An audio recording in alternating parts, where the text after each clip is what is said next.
the Leafs have made two signings. One is a re-signing, sort of, and the other is a re-signing. Sort of. Earlier today, the Leafs signed Michael Hutchinson to a 2-year contract. I already made that video. I was about to upload it, and then breaking news, the Leafs re-signed forward Joey Anderson to a 3-year contract. So rather than upload two videos, I'm going to combine them, and I'm going to start to talk about Joey Anderson. First and foremost, who the heck is Joey Anderson? I don't blame you for asking, because life has been a blur in 2020, and there's been a lot of news to process in the hockey world over the last month. Not even month, like few weeks. Well, in case you haven't been paying attention, did you know the Leafs traded Andreas Janssen? They did. He went to the New Jersey Devils, and in exchange, 1-for-1, they got Joey Anderson. In my previous video, I mistakenly called Anderson a former second-round pick. He is not. He is a third-round pick, 73rd overall from 2016. So he was drafted in the same draft as Austin Matthews. Hey, Austin Matthews is young. Yeah, so is this guy. Joey Anderson is only 22 years old. He's already had a couple cups of coffee. He's pretty hopped up on coffee in the NHL. He played 34 games with the New Jersey Devils 2 seasons ago and put up 7 points,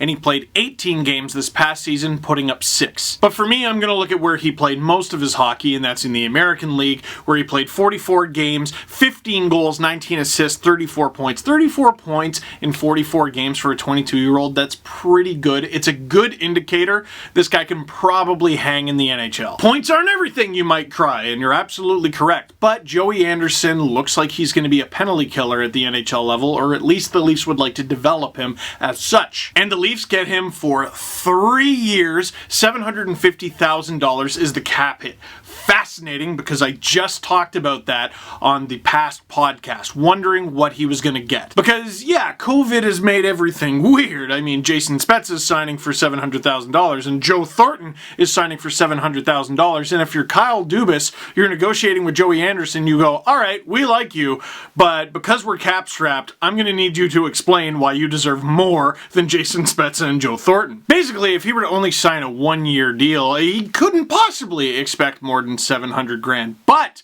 a 3-year deal, a deal with some term, you could expect him to get more. But I was thinking like 2 years and more than 50 G's more. Like I said, Joey Anderson's 22. He doesn't turn 23 until June. So the Leafs have locked Joey Anderson up for his 22nd, 23rd, and 24th year at $750,000. That's really good. Now, at the time I'm shooting this, we don't know his AHL money. So $750,000 is what he's going to make at the NHL level. We don't know about the AHL level. For most teams, it matters. For the Toronto Maple Leafs, who are owned by Maple Leaf Sports and Entertainment, it does not matter what this guy's going to make with the Marlies. They have Scrooge McDuck money. So this guy is a good American Hockey League player already. And if that's all he ever ends up being, at least he'll be good at that level. You need those players. But if he's a regular NHL player, and a good one, he'll be a regular NHL player and a good one for only $750,000 against the cap this year, and the next year, and the next. That is tidy work. And if you're Kyle Dubas, it better have been tidy work. The whole reason you traded Andreas Janssen for Joey Anderson is because you had to shed the cap space. I'm sure he liked Joey Anderson the whole time, but Andreas Janssen, no assembly required. Anderson a little younger, he's still developing. And now with Joey Anderson signed, with Michael Hutchinson brought on board for a couple seasons, I look at the Leafs cap-friendly page. Now that Joey Anderson has been signed, or re-signed, the Leafs don't have a single roster forward, roster defenseman, roster goalie, non-roster forward, non-roster defenseman, non-roster goalie, unsigned. Everybody has a contract. The Leafs, unless they make a trade or bring someone new on board, are ready to roll. This is their team. Now, there's still some things to be determined. Are there going to be injuries? Who's going to make the opening night roster? Who's going to get sent down to the minors? Maybe someone gets claimed on waivers. What's happening with Nick Robertson at the OHL level? But in terms of re-signing guys, the Leafs are done. No more homework. This is it. And if that disappoints you because you're like, oh, well, I was hoping for a trade. Well, now that there's nothing else to do, what do you think Kyle Dubas is focused on? The beginning of the NHL season is minimum 2 months away, could be 3 based on the AHL and the OHL. All this means is Dubas has finished his veggies. We'll see if he's got room for dessert. Now, if you want to know more about Joey Anderson as the player, I did a much better deep dive on him in the Andreas Janssen trade video. So I'll link to that. Can I throw a card up there? Can I throw one up there? And I'll do one at the end of the video as well. Now, I will move on to my reaction to the Michael Hutchinson signing. Are you ready? It's fun. Here we go.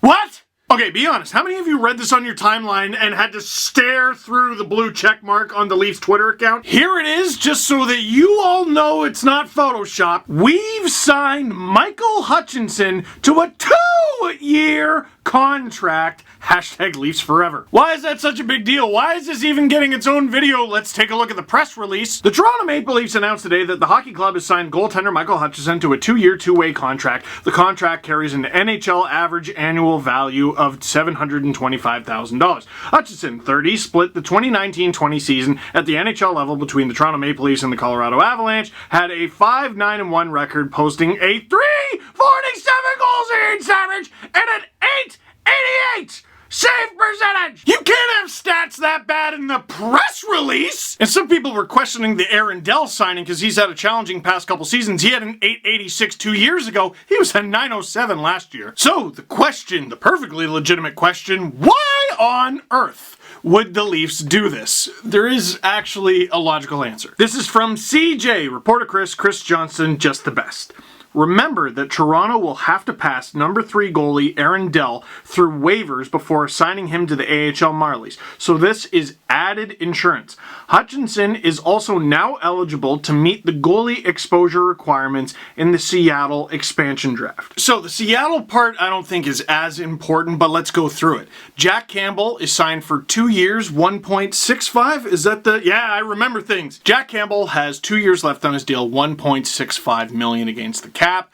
Michael Hutchinson, 2 years, $725,000 against the cap. How can the Leafs afford that? They don't have to. Let me quickly explain that. I'm sure a lot of you already know, but not everybody does. Hutchinson's $725,000 cap hit only counts to the Leafs cap when he's on the Leafs. They can bury his full $725,000 cap hit in the minors, and it counts $0. His AHL salary is his AHL salary. It doesn't matter. Also, it's the Leafs. Don't even sweat it. They got the dough. Frederik Andersen, I'm sure you know, $5 million against the cap. He's in the final year of his deal. So, if I'm not mistaken, well, they can obviously expose him to Seattle, but why would Seattle take him? He's a UFA. It's very unlikely that Seattle would pick a guy in the expansion draft with a valuable pick who can just leave in free agency. Vegas, if I'm not mistaken, I think it was maybe 2 guys, and the only guy who they retained was Derek Engelland. Something tells me they're not going to take that risk with a starting goaltender. So the Leafs get to expose Jack Campbell and Michael Hutchinson. If Freddie extends, well then great. But right now they have an answer to that question, which is security. Speaking of security, the Leafs signed Dell to be their number 3 goalie. Now they gotta send him down through waivers in order to send him to the Marlies, because that's typically where the number 3 goalie plays. If he gets claimed on waivers, now they no longer have a number 3 goalie. And Kasimir Kaski-Swo just signed with the Nashville Predators, so your 2 goalies that I can name are Joseph Woll and Ian Scott. Both are 2 very good young goalies with lots of hype. Ian Scott had a great WHL career. He missed all of last season with an injury. He's going to need some playing time, not as the team's number 3 though. And Joseph Woll, in his first year as a pro last year, struggled. He has potential, but he struggled. Again, to make him the number 3 would be throwing him to the wolves. It'd be irresponsible. So here's how it's going to work. Frederik Andersen is the starter. If he gets hurt, Jack Campbell is the starter. If he gets hurt, Dell is the starter. If he gets hurt, Michael Hutchinson is the starter. You can roll your eyes, but there aren't too many Vezina candidates sitting around as a team's number 4. And before you yell and scream about Jordan Binnington, the reason we talk about him so much is because it was weird. So here's why this signing actually makes a lot of sense. They get expansion draft protection, they get insurance for if Dell were to be claimed on waivers, and it's not often you can check off 2 boxes like that and bring in a guy who your organization already knows and likes. Goalies are a weird breed, and yeah, Michael Hutchinson really struggled at that whole puck stopping thing at times with the Leafs,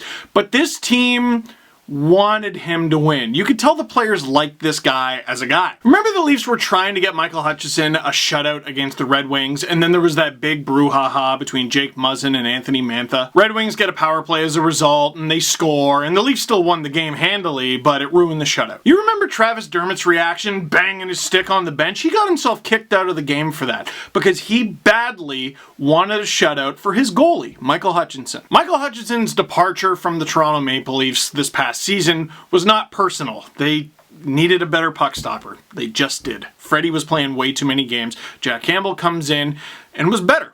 That's all there is to it. And we can definitively say the Leafs won the Michael Hutchinson trade! Because you'll remember they made that weird trade to get Robin Lehner, and then they got rid of him, they retained salary, they got a pick. The other move that they made that actually made some sense was they traded Michael Hutchinson to the Colorado Avalanche for Calle Rosen. Now they have both Michael Hutchinson and Calle Rosen as depth options. I would say Colorado made off pretty well in that deal as well, on account of Michael Hutchinson played 3 playoff games this past year and won 2 of them. And with regard to Michael Hutchinson, you might say, well, he won 2 games in the 2020 Stanley Cup playoffs, but he lost in the winner-take-all game. And to that I would say, so did the Leafs. Yep, same stat line. They won 2 2020 Stanley Cup playoff games. Actually, they won 2 qualifying games and then lost the winner-take-all game. So, Michael Hutchinson won 2 more games than the Leafs, if you really want to split hairs. To have Michael Hutchinson as the everyday NHL backup did not work for the Toronto Maple Leafs. But now he's going from Game 7 in the 2020 Stanley Cup playoffs to being the American League backup by the looks of it. And I feel like I gotta remind myself during all these videos, we still don't know what the season's gonna look like. We just heard a plan with regard to the OHL. It's going to be a shortened season that'll start in early February. We just heard a plan with regard to the AHL. They're hoping for a shortened season that starts in early February. Who's going to play who? Who's going to be in what division? How many teams? This, that, and the other. We don't know the format to anything. Let me throw this out there as an option. If Aaron Dell does not get claimed on waivers, so now the Leafs have both Dell and Hutchinson. They have 2 veteran backup goalies who can now... You can have Joseph Woll play as the backup to one and Ian Scott play as the backup to the other, maybe in the ECHL. And then you might go, what's the plan for the ECHL season? And I go, well, now you're seeing the issues. If you don't know, then all you can do is prepare for every scenario, which the Leafs are. I'm excited to have some answers so we can stop asking questions. One last thing I will say about Michael Hutchinson is regarding this man right here. Yes, this man, the mask. Because just like me, Michael Hutchinson grew up cheering for the Toronto Maple Leafs. Just like me, Michael Hutchinson grew up idolizing Felix Potvin, and just like me, Michael Hutchinson grew up wanting to become the goaltender for the Leafs. He achieved his dream, I did not. You can criticize the signing all you want. You can. I think it's a waste of time on account of he's being signed to be the 4th, maybe 3rd goalie. You can criticize it all you want. But once it's done, once they start playing games, chill on the dude. Chill on him. He's a Leaf. If you cheer for the Leafs, you cheer for him. I said this about Cody Ceci, and listen, when he makes a mistake, you're more than in your right to criticize him and everything, and why'd he do this, and why'd he do that. But when he does something good, shout him out. The guy's a Leaf. If you cheered for the Leafs last year, you cheered for Cody Ceci. It's true. Basically, don't get on Michael Hutchinson's case for mistakes he hasn't even made yet. Leafs got a lot out of this deal, crossing off a few boxes, and Michael Hutchinson gets a 2-year deal. It's pretty sweet for him. I'll wrap this up quickly because I am going to do a stream at 8 p.m. Eastern tonight. It is a tour of the Blue Room, so that is it for this one. Thank you very much for watching. Click like if you like this video. Click subscribe if you really liked it. Tell all your friends. It's not photoshopped.